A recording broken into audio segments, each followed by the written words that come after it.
তারা হয়তো এই হাদিস জানে না, আল্লাহ পাক ওদের কানের মধ্যে আমার এই হাদিস যেন পৌঁছে দেন, আমিন। নবী সাল্লাল্লাহু আলাইহি ওয়াসাল্লাম বলেছেন, আমি মেরাজের রাতে যখন গিয়েছি তখন এক শ্রেণীর মানুষকে দেখেছি, ওদেরকে শাস্তি দেয়া হচ্ছে। কি শাস্তি? জাহান্নামীদের রক্ত এবং পুঁজ ওদেরকে খেতে দেয়া হচ্ছে। জিবরাইল আলাইহিস সালামকে জিজ্ঞাসা করা হলো যে এরা কারা? তিনি বললেন, এরা আপনার উম্মতের সেই সব ব্যক্তি যারা মাদকদ্রব্য সেবন করত।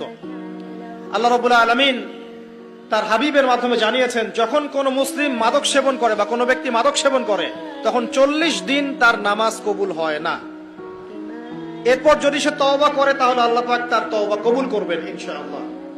যদি সে আবারও মাদক খায় তওবা করার পর, আবার 40 দিন তার নামাজ কবুল হবে না। যদি সে আবার তওবা করে আল্লাহ পাক আবার তাকে মাফ করে দিবেন। যদি সে আবারও মাদক খায়, আবার 40 দিন তার নামাজ কবুল হবে না। তারপর যদি আবার তওবা করে, আবার আল্লাহ তাকে মাফ করে